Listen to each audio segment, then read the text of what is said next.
My name is Nicholas Lamar Soutter, and the reports of my death have been greatly exaggerated.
Thank you for joining me today. It's a pleasure to be back. I have been, unfortunately, rather sick for actually upwards of about 3 weeks, but it was only about a week that I couldn't do the shows. So I've been off for a week, a little longer, and I'd like to thank Courtney Stewart, Mikey Famine, and Boole for all their work. They've been doing some really great shows in my absence. Kind of makes me wonder if maybe I should be watching instead of producing shows. They did a marvelous job. I'd also like to thank our mods, Sammy Jenkins, and even our house elf, and everyone else on In Time who has done so much to keep the show running. They've done a marvelous job, and I think people have been enjoying the content. We haven't been doing the breaking news, and that's unfortunate. I think a number of people have come to rely on it. We will be resuming those hopefully within this week. I'm trying not to push myself too hard. We have a show with Shannon Q coming up tomorrow on the Women of YouTube and the unique challenges that they face that men not only don't face, but usually are completely oblivious to. They don't have to deal with it. I think we're also going to, we've got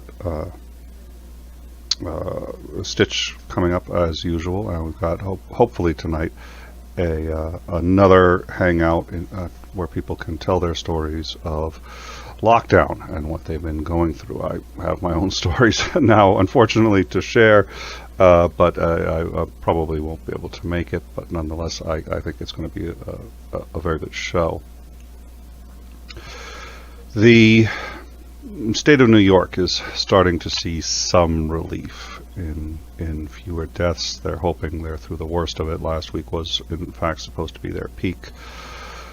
They have had 10 times as many fatalities and 10 times as many cases of coronavirus as California. Why is that? Well, one of the reasons is California took this seriously. They were the first state to lock down. They locked down very quickly, and as a result, this hasn't hit them nearly as hard, not remotely as hard as New York. Governor Cuomo in New York has done a spectacular job. He has been advocating very fiercely for his state and has been very impressive.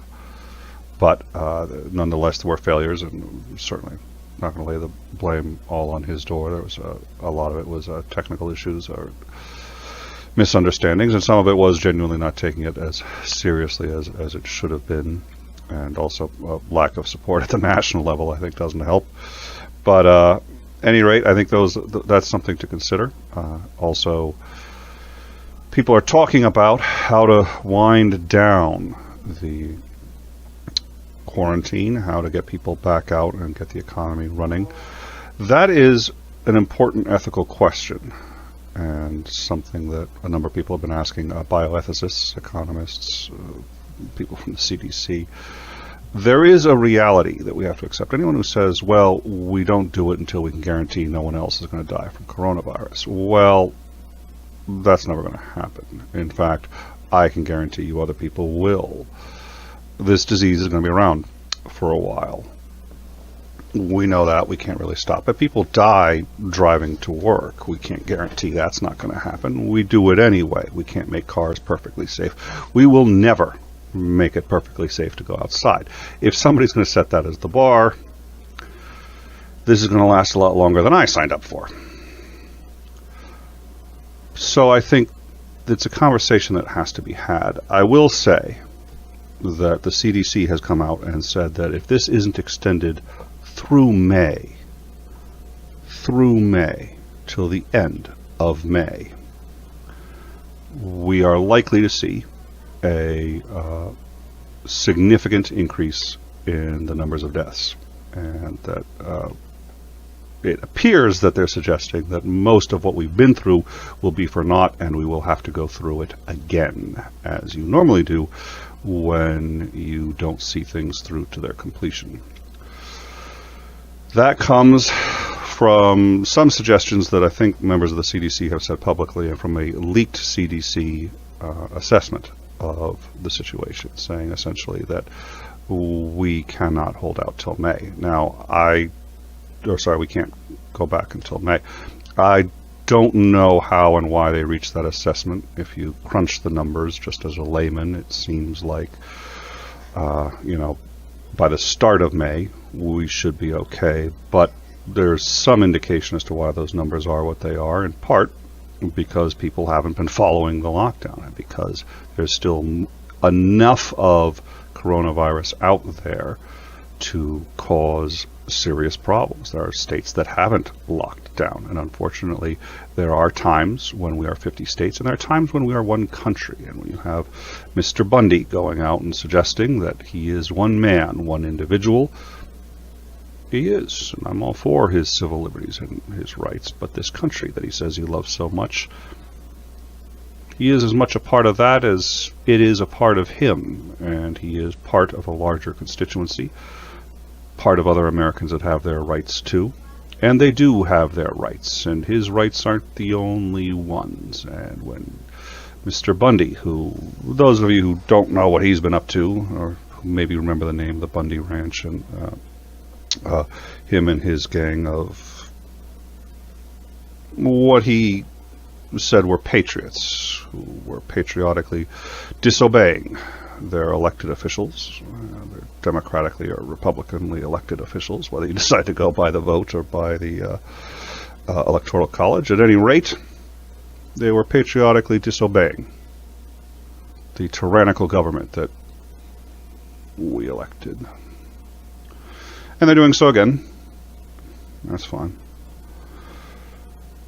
They're right in one respect. We are going to have to figure out when we're all going to start going outside again. And there's no number that's going to be free of casualties. There's no number staying inside that's going to be free of casualties either. So I'm very curious to know where the CDC is getting its end of May numbers, but I am concerned. It's the CDC. They know what they're talking about. I'm concerned that it's closer to that number than it is end of April. I understand that there's a huge desire to go outside, but if we screw up when we go outside, if our impatience gets the better of us, all this really will be for nothing.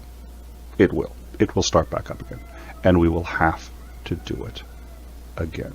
And when you take a look at the difference between New York and California, you see a state that did it right and a state that did after they dropped the ball.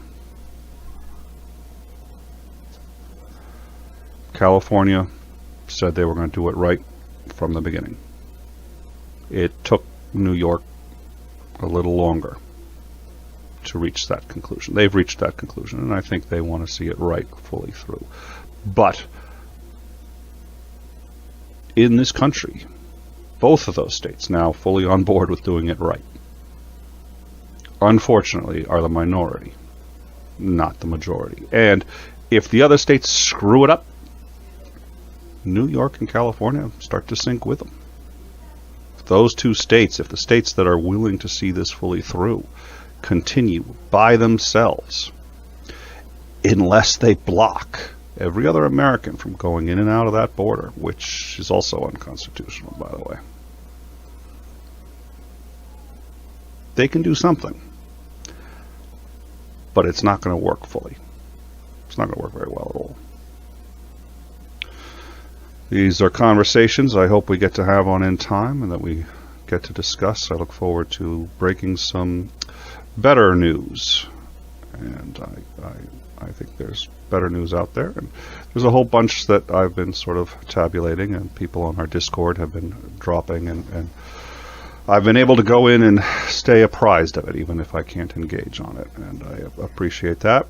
And we're looking at what we can do to cover what we've missed, cover some stories that I think have sort of slipped and haven't gone on right now. We had covered previously the change to the website for the Strategic Reserve of Medical Supplies based on what one, I was going to say politician, but he's not even qualified for that, what one family member of Trump, his son-in-law, said, spoke incorrectly, and rather than admit that, it seems to be the U.S. government policy to revise U.S. government policy to meet the ramblings of somebody who really has no qualifications to be doing what he's doing. Now, I wouldn't mind if this ostensibly is going to deny states what they've been promised,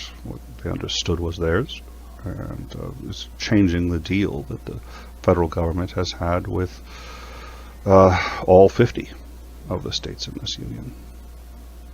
Number of other, sorry, that was the first off-the-cuff one I could think of. There are others, and we'll like to cover it.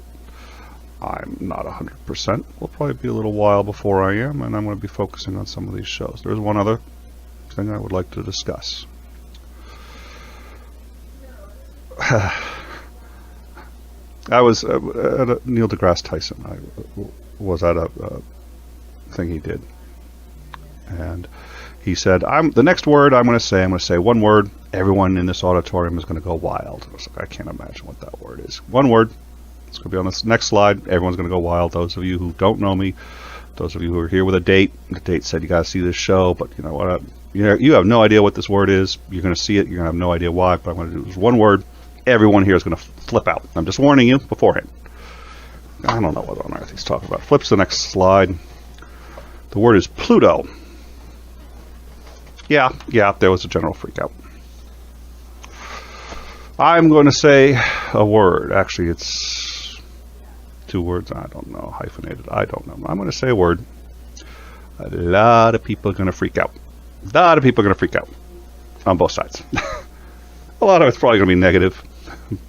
Maybe rightly so. I don't know. Non Sequitur was a YouTube channel started several years ago and has been in some contention. We've covered Non Sequitur for a number of reasons, especially when we were small. A lot of our audience was very interested in what had happened with the show, and I think it was a good story.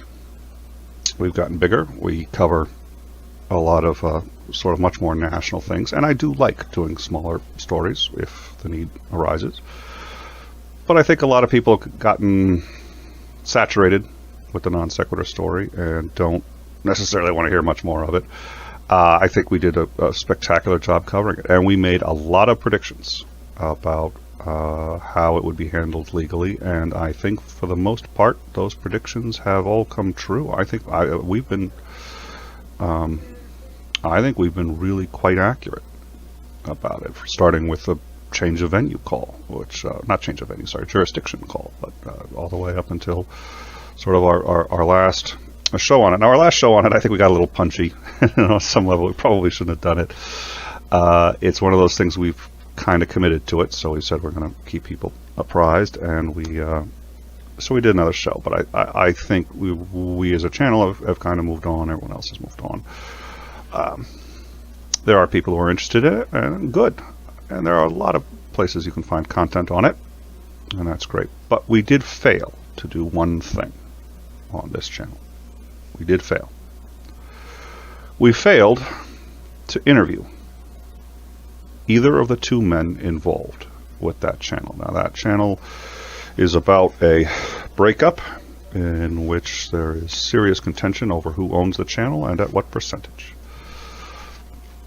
It's been contentious. It's been in courts. It's been spectacular and wild, and we have failed to interview the only two people who matter, certainly matter far more than my opinion or anyone else's opinion on it. Two people, Mr. Curtis and Mr. McRae. We have decided that we are going to, or we would like to interview each of them to discuss the show and to discuss the significant charges levied by each of them on each other, and in some cases levied by the public in general against one or the other.